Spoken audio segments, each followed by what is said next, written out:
नमस्ते। आज 31 जुलाई के बाबा के महावाक्य हैं कि एक्यूरेट याद द्वारा बाप की करंट लेने के लिए मुख्य किन गुणों की आवश्यकता है। बाबा ने उत्तर दिया है, बहुत धैर्यवत हो, समझ हो और गंभीरता से अपने को आत्मा समझ याद करने से बाप की करंट मिलेगी और आत्मा सत्व प्रदान बनती जाएगी। तुम्हें अभी बाप की याद सतानी चाहिए, क्योंकि बाप से बहुत भारी वर्षा मिलता है। तुम कांटों से फूल बनते हो, सब देवीय गुण आ जाते हैं। तो आज बाबा एक्यूरेट जो याद है ना, एक्यूरेट याद की परिभाषा समझा रहे हैं। तो क्या हम आत्माओं के अंदर वह बाबा के प्रति ऐसी प्यार है जो बाबा की याद हमें सताने लगे, है ना। तो ऐसा कैसे संभव है कि बाबा की याद या बाबा का जो प्यार है वह हमें सताने लगे। तो उसके लिए कुछ बातें हैं जो अगर समझ में आ जाती है तो हमें बाबा की वह एक्यूरेट याद जो है, जिसको बाबा कहते हैं एक्यूरेट याद, वह हमारे अंदर आ जाएगी। तो चलो हम चेकिंग करते हैं कि एक्यूरेट याद की परिभाषा क्या है। तो देखो, एक तो क्या होता है, प्यार, प्रेम और स्नेह, है ना। तो प्यार, प्रेम और स्नेह, है ना। तो यह क्या तीनों एक चीजें हैं या अलग है ना। तो प्यार क्या है, हो जाता है, प्रेम करना पड़ता है और स्नेह निभाना पड़ता है। यह तीनों बातों में अंतर है। प्यार हो जाता है मतलब किसी को देखा किया, तो जैसे बाबा के पास नए बच्चे आए तो तुरंत भगवान से उनको प्यार हो गया, है ना। तो प्यार हो जाता है, प्यार में मुश्किल नहीं है, लेकिन फिर प्रेम करना पड़ता है। प्रेम करना पड़ता है यानी दूसरी स्टेज आ जाती है कि तुम्हें अमृत वेला में उठना है, तुम्हें नुमाशाम योग करना है ना, तुम्हें खान पान की शुद्धि रखनी है। तो यहाँ पर कुछ बातें मानने की होती है। जब आत्मा कुछ बातें मान लेती है तो फिर प्रेम दोनों तरफ से, बाबा से भी होने लगता है। एक कदम आत्मा का इधर और एक कदम बाबा का इधर। तो दूसरी स्टेज में जो सफल हो जाते हैं वो प्रेम हो जाता है। यानी तीसरी स्टेज जो होती है वह गहरी होती है, स्नेह निभाना पड़ता है। यानी बहुत सारी बातें जो बाबा मुरली में सिखाते हैं, जब आत्मा उन बातों को मान लेती है कि भगवान तू कहेगा वैसा मैं आत्मा करूंगी, और उधर से फिर बाबा भी क्या करता है कि हे मेरे प्यारे बच्चे, जब तू जो कहेगा, मैं जो कहूंगा वही तू उस रास्ते पर चलेगा, तो तेरी भी वह सारी इच्छाएं मैं पूरी करूंगा जो तेरे लिए इस समय जरूरी है। यानी स्नेह यानी निभाना पड़ता है, निभाना दोनों तरफ से होगा। कोई आत्मा कहे कि मैं तो शुद्धि में नहीं रहूंगी, अमृत वेला नहीं करूंगी, खान पान में नहीं रहूंगी, और बाबा तू मुझे वह सब कुछ दे दे, तो ऐसा तो संभव नहीं होगा। स्नेह की स्टेज यानी दोनों तरफ की स्टेज होती है। हम भी भगवान की कही हुई बातों को निभाएंगे तो भगवान भी हमारा 100% ध्यान रखेगा। तो अभी स्वयं को चेक करना है कि आप अपने आप को प्यार की स्टेज में रखते हो या प्रेम। प्यार हो जाता है, प्रेम करना पड़ता है और स्नेह निभाना पड़ता है। तीनों का अंतर आप समझ चुके होंगे। तो स्वयं को देखो कि आप कौन सी स्टेज में हो, प्यार की स्टेज में या प्रेम की स्टेज में या स्नेह की स्टेज में। जो स्नेह की स्टेज में होगा उन्हें बाबा की एक्यूरेट याद रहेगी, यानी बाबा की याद हमेशा उनको सताने लगेगी। यह तो हो गया एक्यूरेट याद का पहला पॉइंट।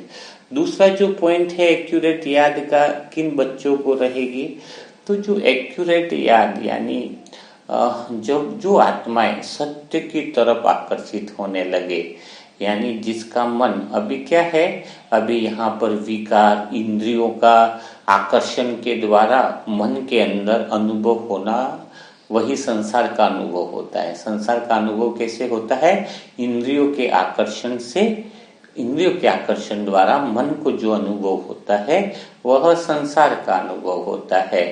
और एक दूसरा जो अनुभव है वह है सत्य का अनुभव, यानी आत्मा का अनुभव।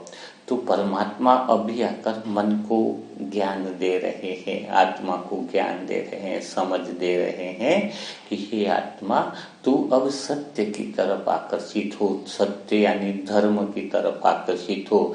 बाहर जितनी भी चीजें हैं वह अनित्य है, अनित्य यानी सब बदलने वाली हैं, कोई स्थिर नहीं है। नित्य तो सिर्फ एक आत्मा ही है, सदा आत्मा थी, सदा है और सदा रहेगी। तो अब यह समय आ गया है कि तुम्हें नित्य की तरफ आकर्षित होना है, सत्य की तरफ आकर्षित होना है। लेकिन अभी भी ब्राह्मण आत्माओं का जो मन है वह दोनों तरफ डामाडोल होता है। एक संसार की कर्मेंद्रियों के प्रति आकर्षण होता है और एक आत्मा की तरफ भी थोड़े टाइम आ जाते हैं, है ना।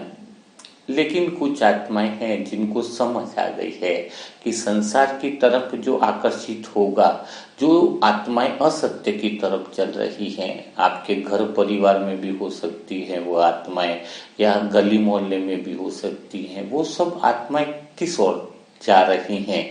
वह सभी विनाश की तरफ जा रही हैं। यानी विनाश का अर्थ क्या है? खड्डे, गहराई में जा रही है, यानी वह असत्य की तरफ आकर्षित हो रही है। उनको तुम कितना भी सत्य समझा दो, लेकिन उनको सत्य से दूर दूर का कोई नाता नहीं है ना। उनको बोलो आत्मा की तरफ जाओ, परमात्मा की तरफ जाओ, लेकिन वह जाने को तैयार ही नहीं है। इसीलिए कहा गया है वह सारी कौरव सेना है। कौरव यानी अपने खुद के कर्म जो है अपने अनुसार करने वाले, यानी अधर्म की तरफ करने वाले, है ना। तो अभी वो आत्माएं भी सहन करती है, नहीं करती ऐसा नहीं है। दुख परेशानी आती है, कितनी भी बातें आती हैं तो लगता है कि वो सहन कर रही हैं, लेकिन वो सहन किस लिए कर रही हैं? उनका सहन करना नहीं गिना जाएगा, क्योंकि वो सहन कर रहे हैं झूठ के खातिर, जिसको झूठ मान करके बैठे हैं उन बातों के लिए वो सहन कर रहे हैं, दुख भी झेलते हैं, पीड़ा भी झेलते हैं। तो उनका सहन करना नहीं कहलाएगा। लेकिन तुम आत्माएं सत्य के कारण अगर सहन करते हो, सत्य के कारण जो तुम्हें पीड़ा होती है, सत्य के कारण जो तुम्हें दुख होता है, तो तुम्हारा दुख और पीड़ा जो है वो वाजिब है, वो मूल्यवान है। क्यों वाजिब है, मूल्यवान है? क्योंकि तुम मुरली सुनने जाते हो, कुछ दुख आ रहा है, कुछ परेशानियां झेल कर तुम मुरली सुनने जा रहे हो, कुछ परेशानियां झेल कर माउंट आबू जा रहे हो। कई लोग घर में मानते नहीं है, लेकिन फिर भी तुम उनकी बातों को अस्वीकार करते हुए माउंट आबू जाते हो। कई बार छुप कर मुरली सुनते हो, कई बार बांधेली माताएं हैं, है ना। कई बार 2 दिन तक खाना नहीं मिलता है तो आप बाहर का खाना नहीं खाते, तो वो तुम सहन करते हो। तो तुम्हारा सहन करना, और दुनियावी आत्मा है वो भी सहन करती है ना कई सारी बातें है, लेकिन उनका सहन करना वो झूठ के लिए है। तुम्हारा सहन करना वाजिब है, मूल्यवान है। तुम्हारा सहन करना, तुम्हारी दुख और पीड़ा में भी एक आनंद समाया हुआ है, क्योंकि तुम जो सहन कर रहे हो, ये जो दुख और पीड़ा है वह तुम्हें आत्मा की तरफ लेके जा रही है, तुम सत्य की तरफ आगे बढ़ रहे हो। लेकिन ब्राह्मण आत्माओं को यह भी देखना होगा, कई सारी ब्राह्मण आत्माएं अपने मोह के वश सहन करती है। यानी कई सारी आत्माओं में मोह बाकी है, तो बच्चे की वजह से या पत्नी की उल्टी सुल्टी बातें सहन कर रही है, वो कर रही है। तो किसी का लगाव बहुत अच्छा है किसी से, मोह की वजह से कुछ बोल ही नहीं पाती और उसकी सहन करती है। अगर तुम ऐसी बातों को सहन कर रहे हो जो झूठ के लिए कर रहे हो, यानी तुम्हारे अंदर मोह है इसलिए तुम इनका साथ दे रहे हो, लगाव है इसलिए उनकी बातें सुन रहे हो, है ना, तुम्हें कोई आधार बना रखा है तुमने, इसलिए उनकी कोई बातों को सहन कर रहे हो, तो तुम्हारा भी सहन करना झूठ के लिए सहन करता है। उसका सहन करना कोई फायदेमंद नहीं है, क्योंकि झूठ तो झूठी है, उनके लिए सहन करने की आवश्यकता ही नहीं है। झूठ को तो नकारने की आवश्यकता है, बिल्कुल हटाने की झूठ को तो आवश्यकता है। और तुम अगर मुरली के लिए सहन कर रहे हो, बाबा के प्यार के लिए सहन कर रहे हो, तो फिर तुम्हारा सहन करना वास्तविक सहन करना है, जिसका कुछ मूल्य है, कि एक मूल्यवान चीज के लिए तुम अपना त्याग कर रहे हो, आत्मा तक पहुंचने की यात्रा के लिए त्याग कर रहे हो, मुक्ति और जीवन मुक्ति के जाने के लिए कितनी भी तुम्हें त्याग करना पड़े, कितनी भी बड़ी चीज हो, अगर तुम्हें छोड़ना पड़े तो सबसे बड़ी मूल्यवान तो परमात्मा है, उसके आगे किसी भी चीज का मूल्य नहीं है।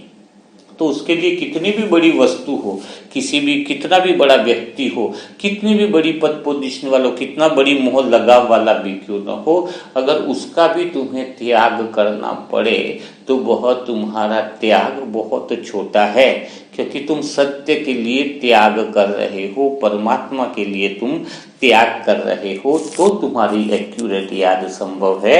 जब तुम्हें दुख सहन क्यों कर रहे हो उसकी परिभाषा समझ में आ जाए। लेकिन कुछ आत्माएं हैं, जैसे अभी दुर्योधन का क्या बताते हैं कि वो भी सहन उसने बहुत किया ना, बताते हैं सारे भाई लोग मर गए तो भी लड़ने को तैयार है, वो हार मानने को तैयार नहीं है। तो ऐसी आत्माएं भी सहन कर रही है, लेकिन किसके लिए सहन कर रही है? वो झूठ के लिए सहन कर रही है, उनके लिए झूठ ही जीत है ना, झूठ में ही संतुष्टि है, उनको झूठ में ही सब कुछ लग रहा है।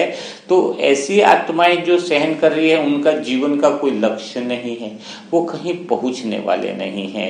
जबकि तुम आत्मा जो है, जो सहन कर रहे हो, वह क्या है? तुम्हारा एक निश्चित लक्ष्य है, तुम निश्चित सत्यता पर पहुंचने वाले हो। तुम्हारा जीवन एक नित्य जो सत्य है, आत्मा नित्य सत्य है ना, सदा के लिए है, संसार तो अनित्य है। तो तुम्हें इस समय भगवान आकर वो बताते हैं, तो भगवान की तरफ तुम्हारा मन आकर्षित हो। सत्य के लिए कितनी भी बड़ी चीज का त्याग करने पर दुनिया कितना भी तुम्हें सुनाए, चाहे गाली दे, चाहे तुम्हारा उपवास करे, चाहे तुम्हें कुछ भी बुरा बोले, लेकिन तुम्हें वह हार नहीं माननी है, क्योंकि तुम्हारा त्याग, तुम्हारा समर्पण भगवान के लिए है ना। तो वह तुम्हारी वो पीड़ा भी तुम्हारे लिए क्या बन जाएगी? वह पीड़ा भी तुम्हारे लिए आनंद बन जाएगी, है ना। तो अभी स्वयं को चेक करो कि तुम अभी जो सहन कर रहे हो वो मोह के कारण तो नहीं कर रहे हो। मोह के कारण सहन कर रहे हो तो कुछ फायदा नहीं है ना। मोह के कारण दुख उठा रहे हो तो कुछ फायदा नहीं है ना। स्वार्थ के कारण अपना दुख उठा रहे तो कुछ फायदा नहीं है। जो दुख भगवान के कारण उठा रहे हो तो फिर तुम्हारे उस दुख का या सहन करने का फायदा है।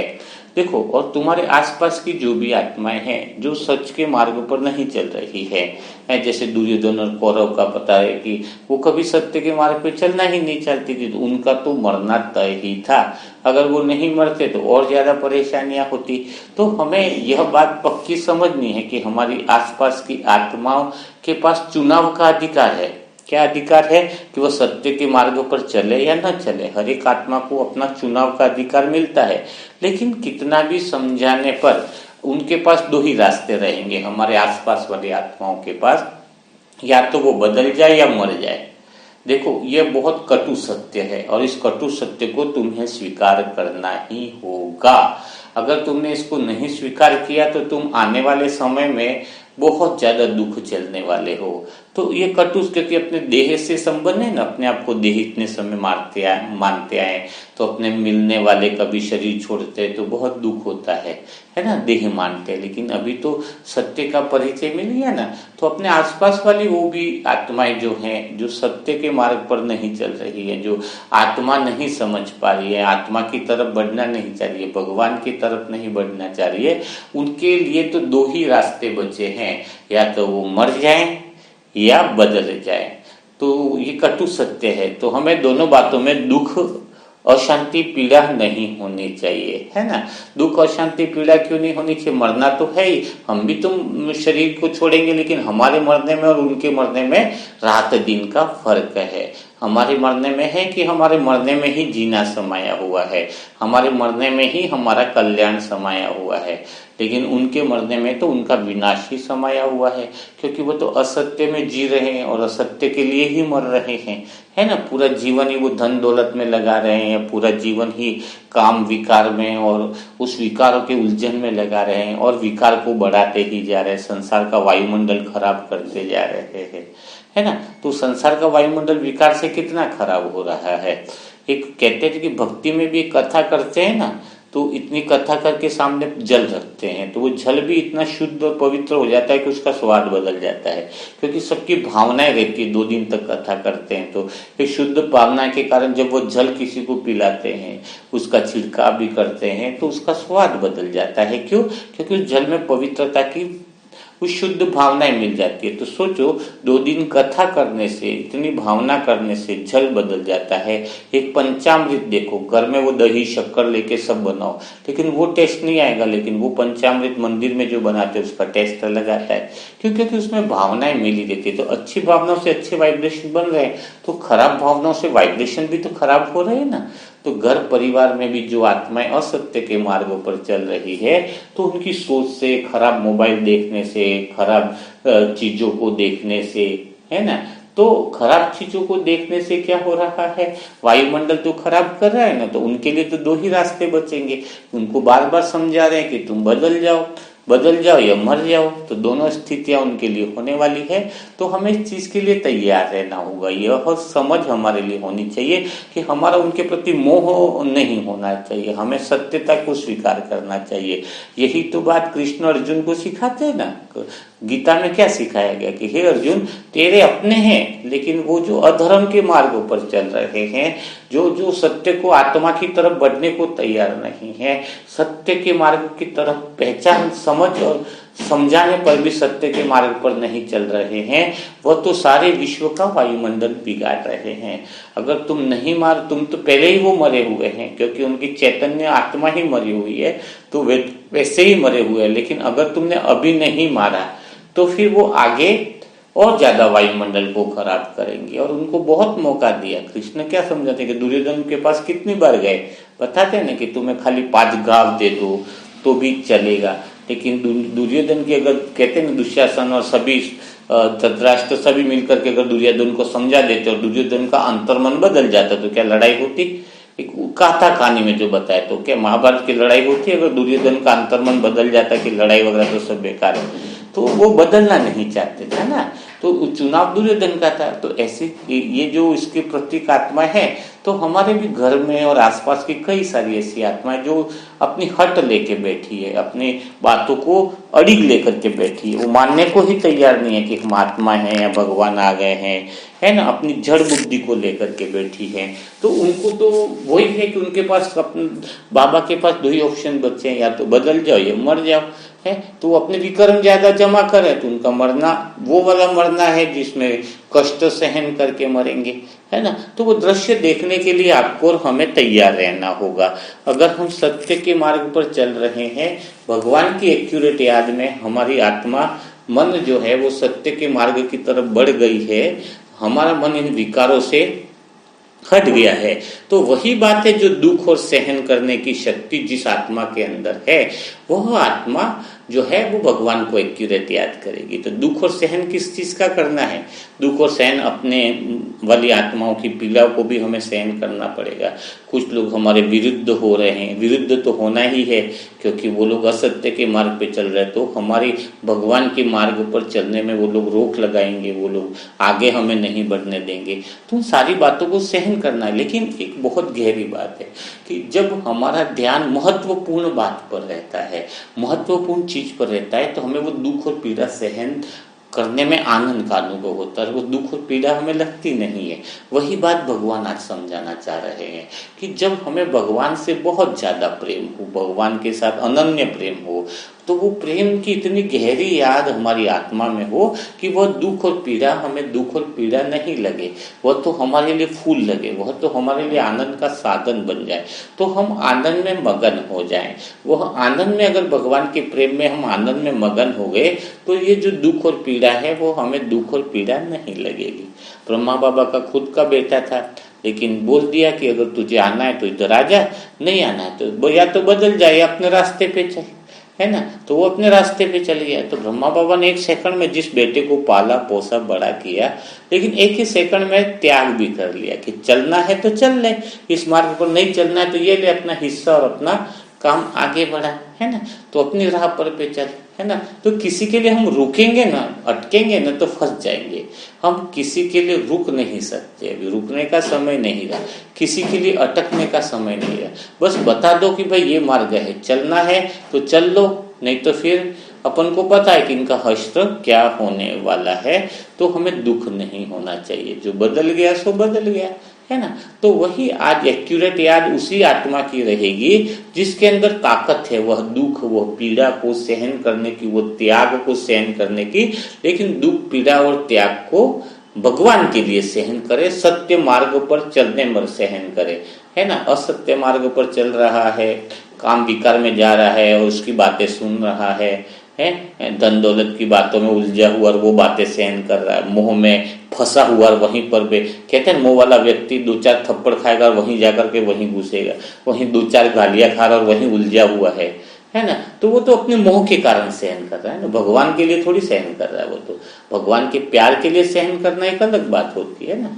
तो उसको देखना है कि आप सहन किसके लिए कर रहे हो, झूठ के लिए कर रहे हो या सच के लिए कर रहे हो। सच के लिए सहन करोगे तो नेचुरल बात है कि भगवान की याद आपको सताने लगेगी, भगवान की एक्यूरेट याद आपको परेशान करेगी, है ना। तो इसका अर्थ आप समझ गए होंगे। आज सद्गुरुवार है तो हम बाबा को भोग लगाएंगे, 1 मिनट का हम ब्रेक लेंगे और 1 मिनट बाद आज बाबा को सच्चे दिल से, सच्चे मन से हम सभी आत्माएं मिल करके बाबा को भोग स्वीकार कराएंगे। ओम शांति। 1 मिनट का ब्रेक लेते हैं।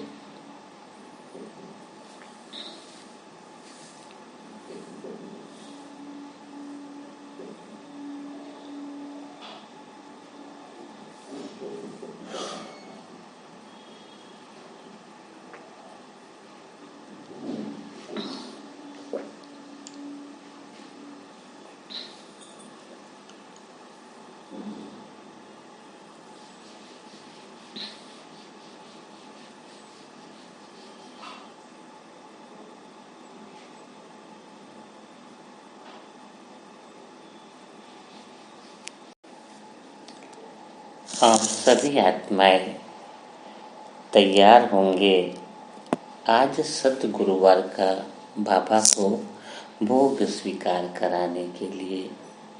वैसे तो सभी जगह एक थाली तैयार करते हैं सतगुरु को, शिव बाबा को भोग लगाने के लिए, लेकिन हम आत्माएं 7 थाली तैयार करते हैं ताकि शिव साजन को, दोस्त को, सबको अपने अपने टेस्ट का भोजन स्वीकार करा सकें।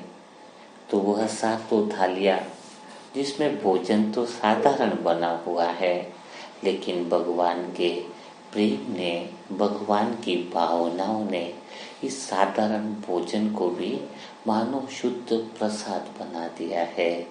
रियलाइज करो कि वह सारा भोजन जो तैयार हुआ है तो साधारण, लेकिन उस साधारण भोजन में वह शुद्ध भावनाएं आपकी मिली हुई है।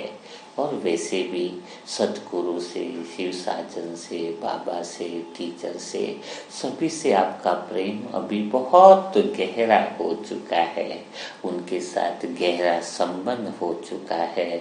आपका मन बहुत आनंद से भरपूर हो जाता है जब सर्व संबंधों की बातें निकलती हैं। और आज तो सद्गुरुवार है तो 7 थालियां आपकी भोजन की, भोग की तैयार हैं। आप बड़े आनंद में बैठे हुए हो 7 थाली को सजा करके कि आज बाबा को सर्व संबंधों को मैं आत्मा भोग स्वीकार कराऊंगी।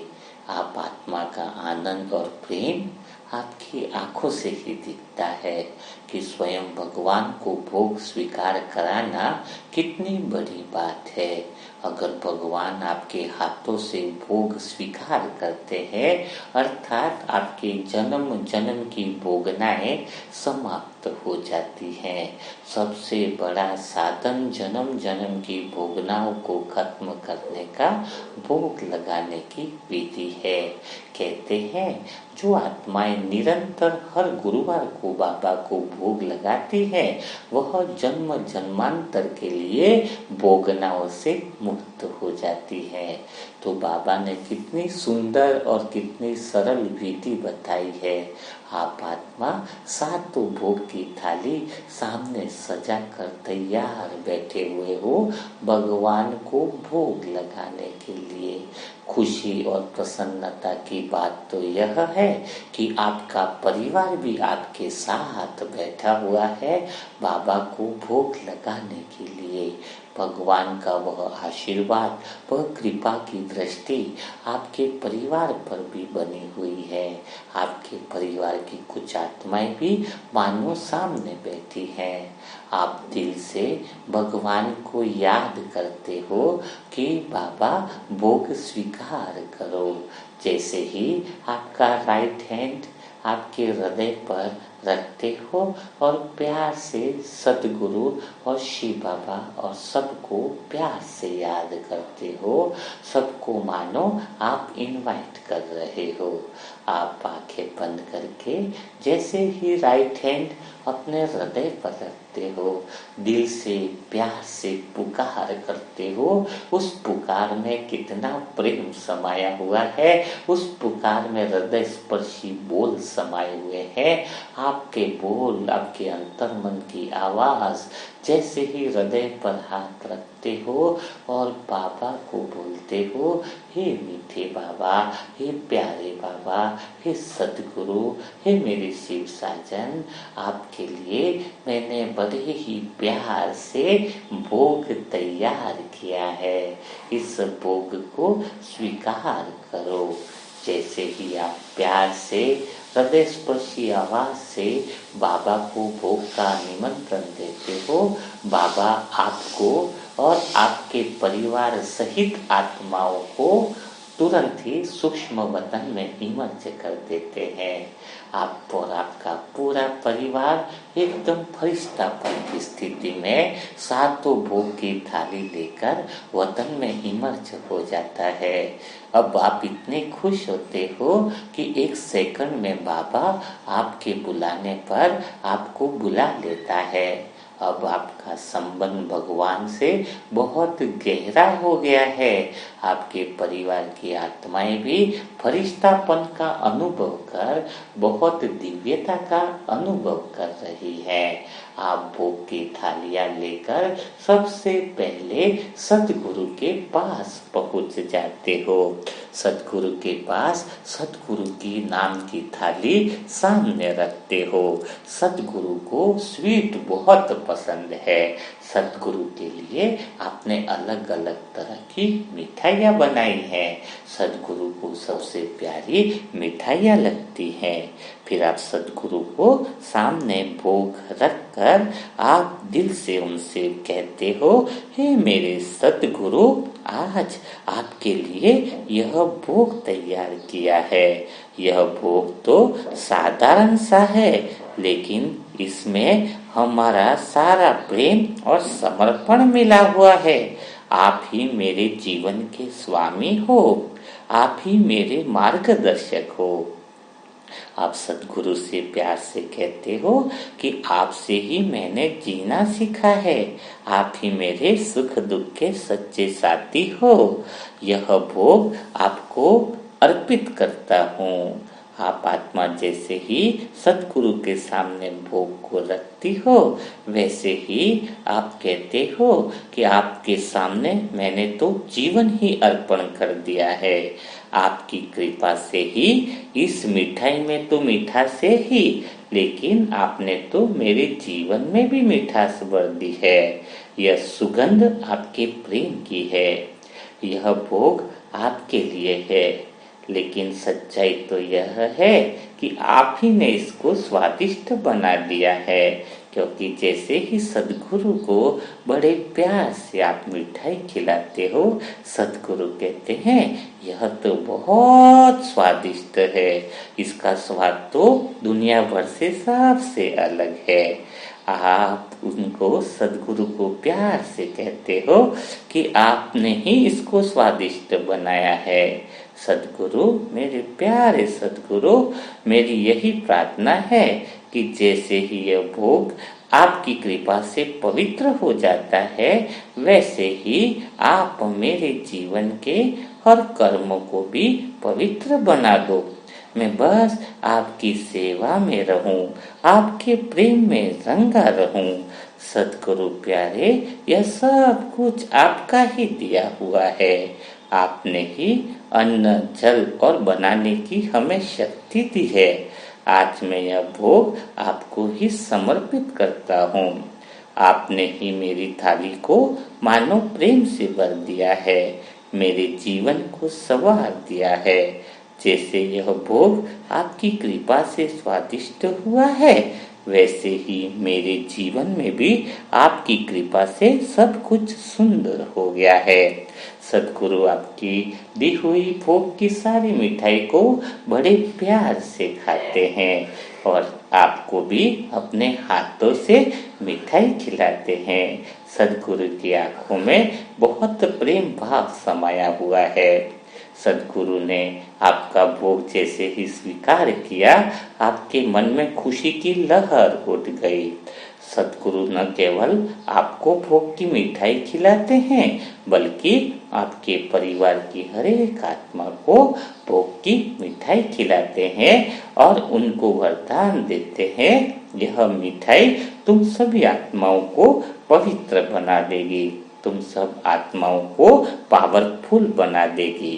क्योंकि सद्गुरु के हाथ से वापिस मिठाई खाना अर्थात वह मिठाई मिठाई नहीं रही, मानो वह तो प्रसाद बन गया है। इसमें तो पवित्रता और प्रेम की शक्ति आ गई है। इस मिठाई को खाने से परिवार की हर आत्मा के कर्म आज से पावन बन जाएंगे। हर एक कर्म पावन बनने की बात सुनकर आपके अंदर बहुत खुशी की लहर आ जाती है।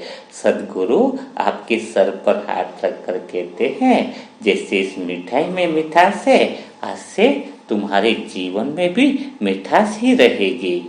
आप दिल से कहते हो, आप तो मेरी सासों के स्वामी हो। हर निवाला आपके नाम से ही मधुर हो जाता है। सद्गुरु, यह प्रेम का भोग है। भले ही इसमें सामग्री मैंने साधारण मिलाई हो, पर आपकी भावनाओं ने इसको बहुत बहुत ऊंचा बना दिया है। आपने इस भोग को स्वीकार करके मेरा जीवन बहुत धन्य बना दिया है। सद्गुरु बहुत प्यार से सारी मिठाइयाँ खाते हैं और आपको और आपके परिवार की आत्माओं को भी खिलाते हैं। यह कितना सुंदर दृश्य है, यह कितना मधुर दृश्य है कि ऊंचे से ऊंचा भगवान सद्गुरु आपके हाथ से भोग स्वीकार कर रहा है, आपके हाथ से प्यार से मिठाई का आनंद ले रहा है, जिस मिठाई में भावनाएं और प्रेम समाया हुआ है। फिर धीरे धीरे आप आगे बढ़ते हो। दूसरी थाली आपके प्रियतम शिव साजन की है। शिव साजन को जलेबियाँ बहुत पसंद है। आपने अलग अलग तरह की बहुत जलेबियाँ उस थाली में बनाई है और साजन से मिलते ही उनकी आंखों में अपनापन महसूस करते हो। साजन बहुत प्रसन्न हो जाते हैं कि आज आपने उनके लिए प्यार से भोग बनाया है। जैसे ही आप थाली को खोलते हो और भोग उनके सामने समर्पित करते हो, तो जीवन के हर कण में जैसे ही मानो इस भोग में भी कोई साधारणता नहीं रह जाती है। स्वयं साजन के हृदय का सारा प्रेम और कृतज्ञता इसमें आ जाती है। आपने तो सिर्फ इसमें बनाने की शक्ति डाली है, लेकिन स्वयं शिव साजन ने तो इस थाली को स्वाद और जीवन को अर्थ दे दिया हो। साजन, शिव साजन आपके हाथ से जलेबी को स्वीकार करते हैं। इस जलेबी में सारे संसार का मानो प्रेम आ गया हो। स्वयं शिव साजन की दृष्टि पड़ने से अब यह जलेबी भला साधारण कैसे रहने वाली है। यह जलेबी तो मानो प्रेम के रस से भरपूर हो गई है। इस जलेबी में तो प्रेम की चाशनी घुल गई हो। शिव साजन भी आपको भी और पूरे परिवार को धीरे धीरे सबको जलेबी खिलाते हैं। तभी परिवार की हर एक आत्मा में प्रेम की चाशनी खुल गई हो, जीवन में मानो प्रेम का संचार हो गया हो। शिव साजन आपकी आंखों में देखते हैं और आंखों में अपनापन अनुभव करते हैं। आपकी आंखों में अब बहुत सच्चाई है, नम्रता है, शिव साजन के प्रति अकुट प्रेम समाया हुआ है। एक एक जलेबी अपने हाथ से शिव साजन को खिलाते हो तो शिव साजन भी अपने हाथ से आपको प्यार से जलेबी खिलाते हैं। आपका जीवन मानो धन्य हो गया हो। शिव साजन की एक एक जलेबी उनके हाथ से खाने से आपके मन में अपार प्रेम मानो प्रकट हो रहा हो। हर एक जलेबी से आपका मन बहुत आनंद में जा रहा है। आसपास का वायुमंडल भी आपको गहरे प्रेम में लेके जा रहा है। चारों तरफ हल्की रोशनी है, लाइट की रोशनी है। आप भी ऊंचे अच्छे से सिंहासन पर बैठे हो तो शिव साजन भी ऊंचे सिंहासन पर बैठे हैं। बीच में वह प्रेम की जलेबी की थाल रखी हुई है। एक एक जलेबी कभी आप उनको खिलाते हो, कभी शिव साजन आपको खिलाते हैं। यह दृश्य देखकर परिवार की आत्माएं भी बड़ी प्रसन्न हो जाती हैं। आप आत्मा वास्तव में शिव साजन की सच्ची सजनी हो। आपके अंदर कितना भगवान के प्रति प्रेम समाया हुआ है। आप शिव साजन से बहुत प्रेम करते हो, जो हर गुरुवार को भोग लगाते हो।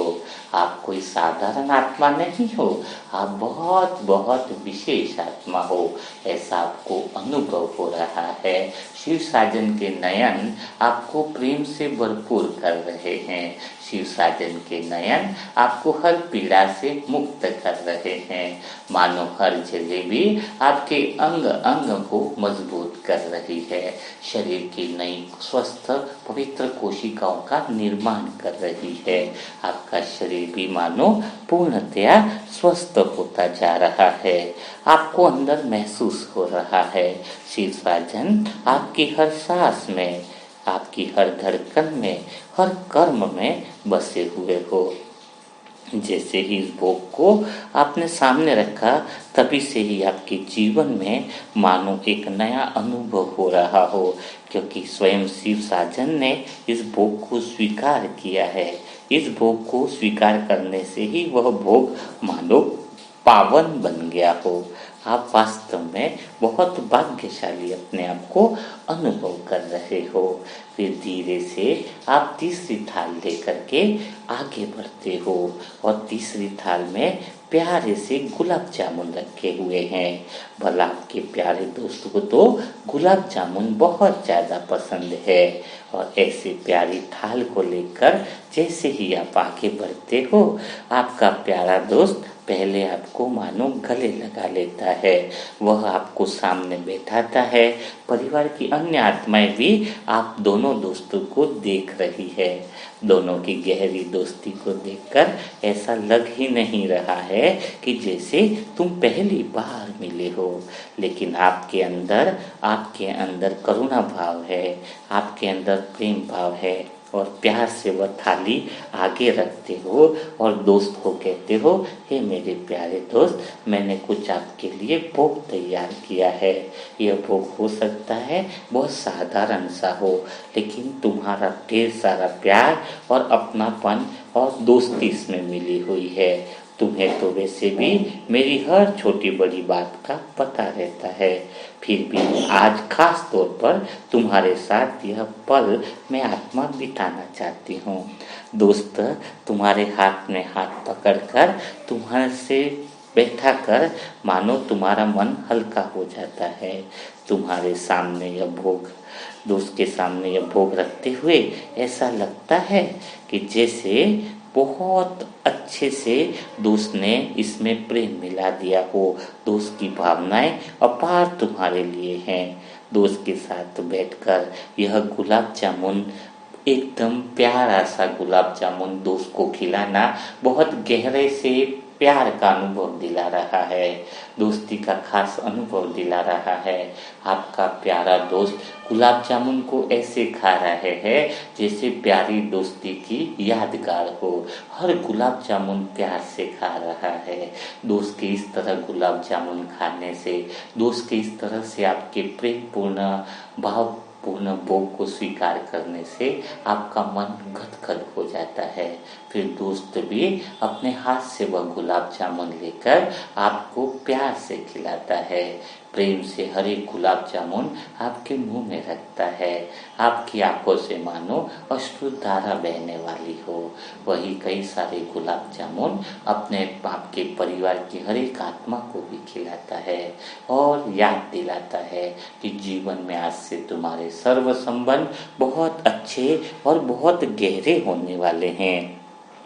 ऐसे गहरे अनुभव के साथ आप बहुत खुशी से मानो नाचने लगते हैं। दोस्त जिसके साथ आप बिल्कुल हल्के रहते हो, आपका दोस्त में बिल्कुल घमंड नहीं है, अहंकार नहीं है, आपके प्यार से बनाए हुए गुलाब जामुन को भी मानो कितना प्यार से स्वीकार करता है। दोस्त से आप दिल से कहते हो कि हे मेरे प्यारे दोस्त, तुम्हारे बिना तो मैं बिल्कुल अधूरा हूँ। हर खुशी मेरी तुम्हारे से ही है। तुम ही मेरे सच्चे साथी हो। तुम ही मेरे जीवन का सबसे प्यारा हिस्सा हो। तुम्हारे बिना मैं अधूरा हूँ। ये मेरे प्यारे दोस्त, तुम जो साथ न दो तो मेरे लिए तो एक पल भी आगे बढ़ना मुश्किल हो जाए। और उस तरीके से आप दोस्त की बातों में बहुत गहराई से डूब जाते हो और धीरे धीरे आप एक थाल और आगे लेकर बड़े भाई की तरफ बढ़ते हो। बड़े भाई जो बहुत प्यारे हैं, उनको खीर बड़ी पसंद है। बड़े भाई के लिए जैसे ही आप सामने बढ़ते हो, बड़े भाई बड़े प्रेम और सम्मान के साथ आपको सामने बिठाते हैं। आप उनके सामने भोग की थाली रखते हो। आप उनको याद दिलाते हो कि बचपन से ही तुमने मेरा साथ दिया है। हे मेरे बड़े भाई, तुमने मेरी रक्षा की है। तुमने मेरे जीवन में सुख का दिया जलाया है। तुमने मुझे जीवन में कैसे आगे बढ़ाया है। आज मैं बड़े प्यार से तुम्हारे लिए खीर लाया हूँ। खीर को देखकर बड़े भाई बड़ा प्रसन्न हो जाते हैं। बड़े भाई आपसे कहते हैं, यह कोई साधारण खीर नहीं है, यह तो छोटे भाई का बड़े भाई के प्रति प्रेम है और शुद्ध भावनाएं मिली हुई हैं। इस प्रेम और भावनाओं की खीर की वैल्यू दुनिया में सबसे ऊंची है। ऐसी प्यार भरी बातें सुनकर, ऐसी प्रेम पूर्ण बातें सुनकर आपका दिल गदगद हो जाता है और आपका दिल इतना गदगद हो जाता है कि आप धीरे से अपने हाथ से चम्मच से खीर लेकर बड़े भाई को खिलाते हो। बड़े भाई भी भला पीछे कहाँ रहने वाला होगा। उसका छोटे भाई के प्रति अनन्य प्रेम समाया हुआ है जिसको दुनिया नहीं समझ सकती है। बड़े भाई भी अपने हाथ से खीर लेकर अपने प्यारे से छोटे भाई को खिलाते हैं और कहते हैं कि सदा मैं तुम्हारे साथ हूँ, सदा हर समय तुम्हें सुख देने के लिए तैयार हूँ। तुम्हें कभी घबराना नहीं है। यह बड़ा भाई तुम्हें कभी भी अकेला नहीं छोड़ेगा। आप बड़े भाई की बातें सुनकर बड़े प्रसन्न हो जाते हो और धीरे धीरे आगे मीठे बाबा की तरफ और टीचर की तरफ आगे बढ़ते हो। आप शिव पिता को स्पेशल 56 तरह का भोग तैयार किया है। शिव पिता के लिए 56 तरह का भोग देखकर पिता बड़े खुश हो जाते हैं, टीचर भी बड़े खुश हो जाते हैं और शिव पिता और टीचर को सामने 56 तरह का भोग सामने रखकर मानो पिता की आंखों में वह प्रेम की धारा बहने लगती है। शिव पिता कहते हैं, हे मेरे प्यारे लाडले बच्चे, हे मेरे प्यारे बच्चे, तुमने तो पूरे जीवन के सारे प्रेम की भावनाएं सभी इस भोग में मिला दी है। हर एक भोग में कितनी बनाने में मेहनत करी है। बस आप तो खुश हो जाते हो, क्योंकि बाबा ने भोग को देखकर मानो उसमें इतनी प्रेम की भावनाएं मिला दी है कि अब भोग साधारण नहीं रहा। यह भोग तो मानो बहुत ज़्यादा ताकतवर बन गया हो, बहुत शक्तिशाली बन गया हो। आप शिव बाबा को और टीचर को प्यार से हर एक भोग का स्वाद चखाते हो। मीठे बाबा और टीचर हर एक भोग का स्वाद लेते हैं और बड़े प्रेम से बाबा भोग को स्वीकार करते हैं। और बाबा एक एक चम्मच वह भोग उठा करके सारा एक एक भोग में एक एक चम्मच उठा करके सारी मनसा सेवा के ग्रुप की आत्माओं को टेस्ट करवाते हैं। सारे मनसा सेवा ग्रुप की आत्माएं को अपना भोग खिलाकर उनको वरदान देते हैं कि तुम सदा शक्तिशाली हो, तुम कोई साधारण आत्मा नहीं हो, तुम्हारा चुनाव स्वयं मैंने किया है, तुम विशेष आत्मा हो, तुम महान आत्मा हो, 108 में आने वाली आत्मा हो। यह वरदान सुनकर मनसा सेवा ग्रुप की हर एक आत्मा बड़ी खुश हो जाती है। सारे मनसा सेवा ग्रुप की आत्माओं को बाबा सामने इमर्ज करते हैं। हर एक आत्मा को प्यार से 56 तरह का भोग स्वीकार कराते हैं। मनसा सेवा ग्रुप की हर एक आत्मा प्यार से इस भोग को स्वीकार कर अपने आप को धन्य मानती है। हर एक आत्मा में मानो भगवान की शक्ति समा गई हो। हर एक आत्मा के दिल में प्रेम की धड़कन मानो महसूस हो रही हो। बाबा का वह वरदान याद हर एक मनसा सेवा ग्रुप की आत्माओं पर पड़ जाता है और वो वरदान देता है कि अभी तुम जो भी शुद्ध संकल्प करोगे, तुम्हारी जो भी शुद्ध मनोकामनाएं होंगी, वह आज से परिपूर्ण हो जाएंगी। तुम्हारा शरीर एकदम स्वस्थ रहेगा ताकि तुम आगे जीवन में ईश्वरीय कार्य में मदद कर सकोगे। और यह भोग अन्य आत्माओं को भी स्वीकार कराते हैं। यह जैसे ही भोग आपको भी बाबा अपने हाथ से खिलाते हैं। आपके जीवन में मानो यह अविस्मरणीय पल है जब सारी आत्माओं को बाबा भोग स्वीकार करते हैं। बाबा का दिल कितना बड़ा है जो मनसा सेवा की ग्रुप की हर एक आत्माओं को कितना प्यार करते हैं, यह देखकर आपकी आंखों से प्रेम की अश्रुधारा बहने लगती है। हर एक मनसा सेवा ग्रुप की आत्माओं पर स्वयं बाबा की नजर है, यह देखकर आपका दिल बहुत प्रसन्न हो जाता है। जिस भोग को इतने प्यार से बनाया था, यह भोग सर्व आत्माओं को स्वीकार कराते हैं। बाबा सबको प्रेम से खिलाते हैं, मानो यह भोग साधारण न रहकर प्रसाद बन गया हो, टोली बन गया हो। टीचर भी मानो हर एक भोग के अंदर ज्ञान की शक्ति डाल देते हैं। सभी आत्मा इस भोग को खाने से अपने अंदर ज्ञान की वह गहरी शक्ति का अनुभव करते हैं और आप आत्मा यह सब दृश्य देखकर बड़े प्रसन्न हो जाते हैं। फिर सभी आत्माओं को भोग खिलाने के बाद, सबको भोग स्वीकार कराने के बाद सभी से आप विदा लेते हो, प्यार से विदा लेते हो। सारे आपके परिवार की आत्माएं और मनसा सेवा ग्रुप की सारी आत्माएं बाबा से प्यार से विदा लेती हैं। बाबा प्यार से सबको दृष्टि देते हैं और वो प्रेम भरी दृष्टि, वह दृष्टि इतनी ताकतवर है जो आप आत्माओं को बहुत पावरफुल बना रही है। और जैसे ही आप दृष्टि लेते हो और पावरफुल दृष्टि लेने के बाद तुरंत सूक्ष्म वतन से नीचे इमर्ज हो जाते हो। तुरंत अपन वापस आप बाबा के रूम में आ जाते हो। अपने रूम में आने पर वतन से मानो आने की आपको इच्छा ही नहीं हो रही हो। आप गहरे प्रेम में डूब गए थे, बाबा के आप साथ थे। बाबा के साथ इतना करीब का अनुभव आपने पहले कभी नहीं किया। आपने इतना गहरा अनुभव किया कि मानो बाबा सामने ही थे। बाबा ने इतनी प्रेम भरी आपको दृष्टि दी है, इस गहरे अनुभव से आपका मन निकलने को तैयार ही नहीं हो रहा है। मेरे शब्द और आपके मन को गहराई में लेकर के जा रहे हैं और 1000 गुना प्रेम भगवान से आपका बढ़ता जा रहा है। आसपास का वायुमंडल भी और गहरा शांत होता जा रहा है। इतना प्यारा बाबा को भोग लगाकर आपका दिल बहुत प्रसन्न हो गया है और धीरे धीरे गहरी शांति में चला गया है। ओम शांति।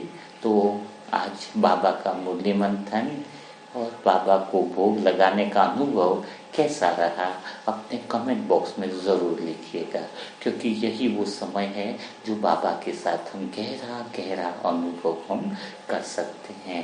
तो आपका कैसा अनुभव रहा, आपने मुरली मंथन से क्या सीखा, वह सारी बातें आप कमेंट बॉक्स में ज़रूर लिखिए। अगर इसकी स्पेशल कमेंट्री आपको चाहिए, अलग से कमेंट्री चाहिए व्हाट्सएप पर, तो उसके लिए नंबर है 7202921969। इस पर आपको कमेंट्री मिल जाएगी, लेकिन आपको ओम शांति और सेंटर का नाम और एड्रेस आपको लिखना होगा। तो कल फिर हम मुलाकात करेंगे ऐसे ही कमेंट्री के साथ, ऐसे ही मुरली मंथन के साथ। तब तक के लिए सभी भाई बहनों को ओम शांति।